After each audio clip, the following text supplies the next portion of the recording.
నేను నా పేరు కత్తం నాగేందర్ రెడ్డి, సూర్యాపేట జిల్లా అనంతగిరి మండల్ కృష్ణాపురం గ్రామ పంచాయతీ.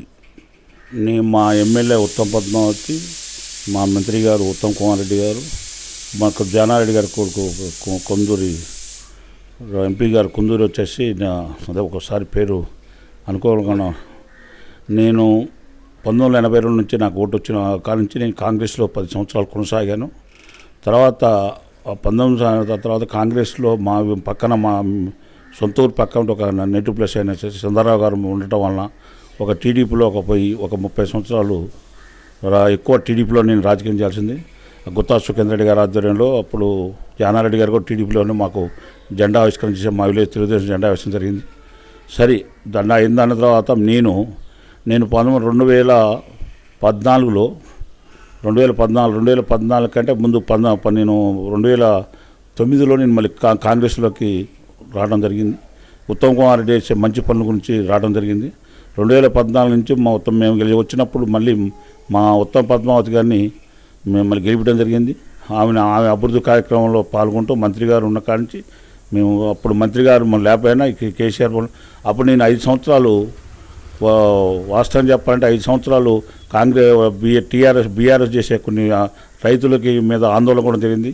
అప్పుడు మాకు కేంద్రం నుంచి కోదండ రెడ్డి గారిని మళ్ళీ రెండో అన్వేష్ రెడ్డి గారు స్టేట్ ప్రెసిడెంట్ అన్వేష్ రెడ్డి గారిని తీసుకొచ్చి నేను జిల్లా కార్యదర్శి రైతు కార్యదర్శి కాబట్టి అప్పుడు జిల్లా మా కోదండ రెడ్డి గారు కేంద్రం నుంచి అన్వేష్ రెడ్డి గారు స్టేట్ నుంచి తీసుకొచ్చి నేను 23 మండలాల్లో ఉన్న రైతులందరినీ ఊరికి ఒక 2-3 మండలానికి ఒక 3 రైతులు పిలిపించి కోదాడలో మిల్లర్స్ అసోసియేషన్ బిల్డింగ్లో నేను ఆ మీటింగ్లో మేము మా మేడం ఉత్తమ్ పద్మావతి గారు ఎమ్మెల్యే గారి పర్మిషన్తోనూ మీటింగ్ జరిగింది. నేను జిల్లా అధ్యక్షుడిగా కార్యదర్శిగా ఉన్నప్పుడు దాన్ని మా మినిస్టర్ గారు అప్పుడు మినిస్టర్ మాజీ అయ్యింది, ఇప్పుడు ఎమ్మెల్యే గారి దృష్టికి కూడా పోయింది. తర్వాత రెండోసారి నేను అనుకోకుండా ఎప్పుడైతే నేను కొద్దిగా అనుకోకుండా ఎంపీ గారు కూడా అప్పుడు కాంగ్రెస్ ఎందుకో మనకి మనం పార్టీ తెలంగాణ చేసుకోవచ్చినా కూడా ప్రజల్లో తీర్పు లేదని మా సుఖేంద్ర రెడ్డి గారు బీఆర్ఎస్లో పోవడం జరిగింది. ఆయన ప్రాంతంతో ఒక్క సంవత్సరంన్నరే నేను బీఆర్ఎస్లో కొనసాగిన, ఎక్కువ రోజులు కూడా కొనసాగా ఇంతవరకు బీఆర్ఎస్కు నేను ఓటు వేయలేదు. సరే మా గురువు గారైన సుఖేంద్ర రెడ్డి గారు పోవడం వలన అట్లా సంవత్సరాలు ఒకసారి కొనసాగడం జరిగింది. తర్వాత మళ్ళీ నేను అనుకున్నా మళ్ళీ ఏం చేసినా కొన్ని కుటుంబ పరిపాలన బాగా పార్టీలో వ్యతిరేకత రావడం వలన ఉత్తమ్ కుమార్ రెడ్డి గారు మళ్ళీ రంగప్రవేశంలోకి వచ్చి మా సుఖేంద్ర రెడ్డి గారిని కూడా ఆయన ఉన్నా కూడా సరే మీరు కొంతమంది నాకు చెప్పి ఈసారి కాంగ్రెస్ ప్రభుత్వం వస్తుంది, రైతులు ఇంకా మేలు జరుగుద్ది అని చెప్పిండేది. నేను మళ్ళీ కాంగ్రెస్ ప్రభుత్వం రావడానికి ముఖ్యమైన కారణం ఏంటంటే 2 లక్షల రుణమాఫీ, మెయిన్ 2 లక్షల రుణమాఫీ ప్లస్ రైతు భరోసా అంటే ఆల్రెడీ బీఆర్ఎస్ 2 లక్షల రుణమాఫీని చేయడం రైతులకు ఎంతోమంది లాభం జరుగుతుందని ఆ ఉద్దేశంతో పార్టీ జరిగినాను. నేను ఎక్కువ నా రాజకీయ స్వార్థం కోసం కాదు, నాకు పదవులు ఉన్నారపైన నేను రైతు పక్షపాతిని. రైతుకు లాభం జరిగిందంటే అది నాకు సంతోషం. ఒక కుటుంబంలో మనం పండగ ఎట్లా చేసుకుంటామో అంతకన్నా పెద్ద రైతుది. ఈరోజు నేను రైతుల కోసం పోరాటం చేసింది కాబట్టి 2 లక్షల రూపాయలు మా విలేజ్లో నాకు తెలిసిన నోటి 10 మంది 2 లక్షల రూపాయలు అయింది, 1,5 లక్షన్నర ఒక 20 మందికి అయింది, ₹1,00,000 ఒక 30 మందికి అయింది, 30 మందికి అయింది. ఇట్లా రైతులకి ఎక్కువ శాతం రుణమాఫీ జరగడం జరిగింది. సరే మీరు వేసిన క్వశ్చన్లో ఒకటి 8 లక్షల సంవత్సరంలో వాస్తవంగా చెప్పాలంటే 6 పథకాలతో కాంగ్రెస్ ముందుకు పోయింది. శాస్త్రంగా రేషన్ కార్డు 6 పథకాల్లో ఒకటి మనం ఇలా కంట్రోల్ సన్నబియ్యం ఏంటంటే ఒక 4 నెలలు 5 నెలలు లేట్ సంవత్సరం లేట్ అయినా ఈరోజు సన్నబియ్యం ఎట్లాంటిదంటే ఒక కొత్త సినిమా వస్తే షూటింగ్లో జనం ఎట్లా ఆడితే ఉరుకులు పెడతారో ఆ రకంగా ఉంది. ఒక డీలర్లు కూడా ఈరోజు మా మండలంలో ఇద్దరు డీలర్లు పట్టడం జరిగింది, సస్పెండ్ చేయడం జరిగింది. ఈరోజు నేను ప్రతి మిల్లర్స్ దాంట్లో నాకు తెలిసిన పరిస్థితి, ఆ మిల్లర్స్ నా క్లాస్మేట్స్ ఉంటే ఏంద్ర పరిస్థితి అంటే నాయన మీరు వచ్చారు మాకు ఒక సన్న బియ్యం ఇలా సాంబసర బియ్యం అమ్ముకుందాం కూడా మేము చిన్న ఏజెంట్లు ఈ బియ్యం అమ్ముకున్న ఏజెంట్లు మా దగ్గరకు వచ్చి ఎప్పుడైతే మీరు సన్న బియ్యం పెట్టారో ఈరోజు ఒకప్పుడు 50 టిక్కులు రోజు పోయేది, అలా 5 టిక్కులు పోయే పరిస్థితి లేదు అనే పద్ధతులకు వచ్చింది. ఈ సన్న బియ్యం అనేది చాలా హర్షించదగిన విషయం. మన సన్న బియ్యానికి మేము చాలా ఎందుకంటే ఇవాళ ఒకప్పుడు రోజు 2 రోజులకు ఒకసారి పేపర్ అరేపాలని చోట 20 టిక్కులు కోట బియ్యం పట్టుకున్నది, రేషన్ బియ్యం పట్టుకున్నామని పోలీసు వాళ్ళ నుంచి కేసులు జరిగాయి. అలాంటి పరిస్థితి ఈరోజు లేదు.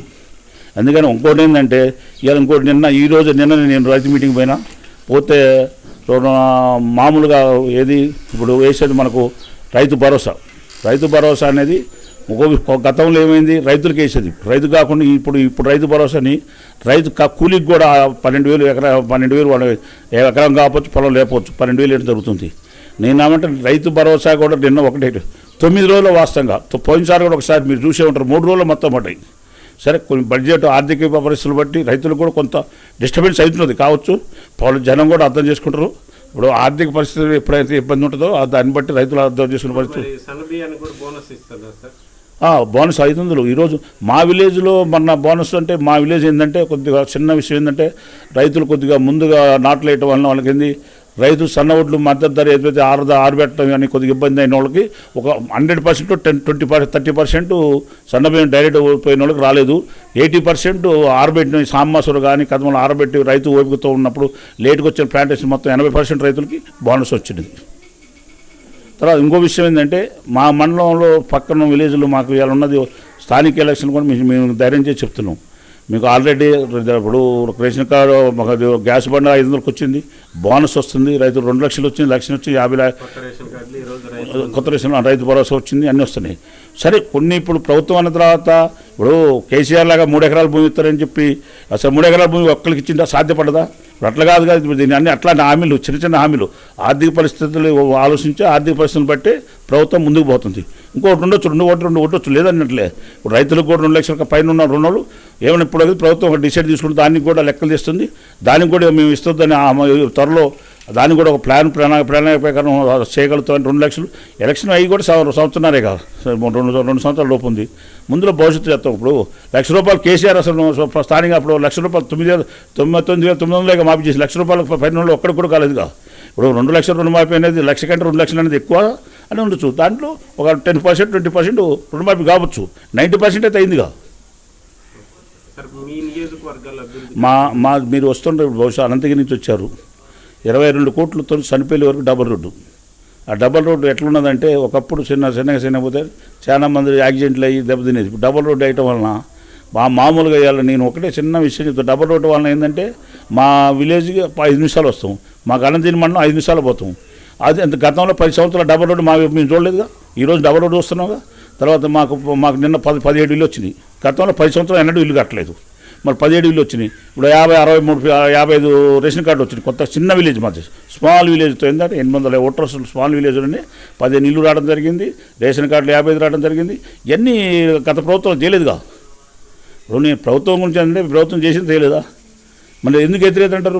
ఇప్పుడు ఒకటి గమ్మత్తు ఏంటంటే, బడ్జెట్ వలన మా పథకాలన్నీ అమలు చేసిన తర్వాతనే స్థానిక ఎలక్షన్ పోవాలని ఆలోచనతో మేము ముందు రావడం జరిగింది.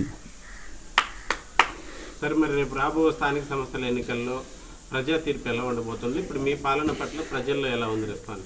ఇప్పుడు ప్రజా తీర్పు అయితే నల్లగొండ ఖమ్మం అనేది ఫస్ట్, ఇప్పుడు ఇయ్యాలి కాదు, ఫస్ట్ రాజకీయంగా నుంచి వచ్చింది 2 నల్లగొండ ఖమ్మం జిల్లా అనేది. ఒక్కోసారి బండి అనుకోకుండా బీఆర్ఎస్కి వచ్చింది, కానీ ఎప్పుడు కాంగ్రెస్ జిల్లాలు 2, ఏది ఖమ్మం నల్లగొండ జిల్లా. ఈ 2 జిల్లాల్లో ఇప్పుడు ఇవాళ ఉన్న వాస్తవం చెప్పాలంటే మా అదృష్టం ఏంటంటే, ఈ 2 జిల్లాలు ప్రజా పరిపాలన మా 2 జిల్లాల మీద ఉంది. ఎందుకంటే 3 మినిస్టర్లు ఖమ్మం జిల్లాలో ఉన్నారు, మా జిల్లాలో మా నల్గొండ ఉమ్మడి జిల్లాలో 2 మినిస్టర్లు ఉన్నారు.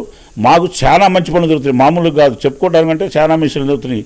ఇవాళ మాకు సంతోషమైంది, వ్యవసాయ శాఖ మినిస్టర్ మా పక్కన జిల్లా అయిన తుమ్మలాశరావు ఉంటూ మాకు ఇన్ఛార్జి కావడం గర్వకారణం. ఇప్పుడు సరే, నిన్నగా మన ఇన్ఛార్జి మారారు. సరే, ఇప్పుడున్న పరిస్థితుల్లో మాకు స్థానిక ఎలక్షన్లో చాలా మేము హార్డ్గా పోతున్నాం. ఎందుకు ఇల్లు ఇచ్చినాం అంటున్నాం, మనం రైతు భరోసా మళ్ళీ రేపు 9 రోజులు పడేస్తున్నాం, మరి దాని మీద ఆలోచిస్తాం. ఇప్పుడు వాళ్ళకి ఏముంది చెప్పండి, ఇవాళ ఒక్కో విషయం చెప్పండి. మా నియోజకవర్గం ఉన్న గర్వకారణం ఏంటంటే, ఇవాళ బొల్లమల్ల నమ్మే పరిస్థితి లేదు ఆయన. ఎందుకంటే ఆయన చాలా ఏం ప్రజల్లో ఎక్కువ వచ్చి ఆయన 5 సంవత్సరాలు ఎమ్మెల్యే ఉన్నా కూడా పెద్ద అభివృద్ధి కార్యక్రమాలు ఏం ముందుకు రాలేదు, అభివృద్ధి కార్యక్రమం చేయలేదు ఆయన. వాస్తవంగా ఆయన ఎమ్మెల్యే అయిన తర్వాత ఏ అభివృద్ధి కార్యక్రమం చేసిందంటే, మాకు ఉత్తమ్ కుమార్ రెడ్డి ఇవాళ కొద్ది కాదు, ఆయన ఎక్కడి నుంచి వచ్చి లోకలోడు కూడా స్థానికుడు కూడా స్థానికేతరుడు అయినా కూడా ఆయన ఏంటంటే పోరాటం 2 జిల్లాలు దేశంలో ఆదర్శ గ్రామాలు చేయాలని. ఏది కోదాడు ఉన్నా కానీ మన ఇప్పుడు రాష్ట్రం కాదు, తెలంగాణ ఆంధ్రప్రదేశ్ కాదు, ఉమ్మడి రాష్ట్రం కాదు, దేశాల్లోనే ఆదర్శంగా 2 నియోజకవర్గాలు చేయాలని ఆయన కోరిక. అది చేయగలుగుతాడు. ఇంకా 3 సంవత్సరాలు సెలవు ఉంది. 2 జిల్లా దేశంలో స్థానిక ఎలక్షన్ చేసి నెక్స్ట్ ఈ 2 నియోజకవర్గాలు ఎవరు ఢీకునే పరిస్థితి కూడా ఉండదు. ఎందుకంటే ఉత్తమ్ కుమార్ రెడ్డి ఇప్పుడు పార్టీ కాదు, ఇక్కడ ఎవరంటే ఉత్తమ్ కుమార్ రెడ్డి. ఈ 2 కోదాడు హుజూర్నగర్ ఉత్తమ్ పార్టీ కాంగ్రెస్ పార్టీ అయినా ఉత్తమ్ కుమార్ రెడ్డి గారిని రెండు ఎక్కడ ఉత్తమ్ కుమార్ రెడ్డి అనేది మంచి మోదీ కాబోయే భవిష్యత్తులో ఆయనకు కూడా ముఖ్యమంత్రి అవకాశం. ఎందుకంటే మొన్న ఏంటంటే కాంగ్రెస్లో ఇంకో గొప్పతనం ఏంటంటే ఎవరైనా ముఖ్యమంత్రి అవుతారు, నాగేంద్ర రెడ్డి కావచ్చు లేకపోతే ఇంకెవరైనా కావచ్చు. దానికి మనం హర్షించదగిన విషయం అంటే ఏ పార్టీలో ఉండదు. సారథి పుట్టినరోజుకి కంటే ముందు మేడం గారు పుట్టినరోజుకి ముందు అడ్వాన్స్ శుభాకాంక్షలు, సారథి కూడా అడ్వాన్స్ శుభాకాంక్షలు చెప్పుకుంటూ సారుని ఇంకా మెట్టుపై మెట్టెక్కలు. మాకు మినిస్టర్ ఇవాళ భారీ నీటిపారుదల శాఖ కాబట్టి మాకు మా దాంట్లో పెద్ద ప్రాజెక్ట్ మాకున్న సంతోషమైన విషయం ఏంటంటే మాకు పెద్ద నాగార్జున సాగర్ పెద్ద ప్రాజెక్ట్ ఉండటం వలన దానికంటే ఇంకా మంచి రక్షించదగిన ప్రాజెక్ట్ ఎక్కడ లేదు. సో ప్రపంచంలో అది పెద్ద ప్రాజెక్ట్ అంటే సాగరు. దానికి ఏంటంటే మేము సంతోషపడుతున్నాం.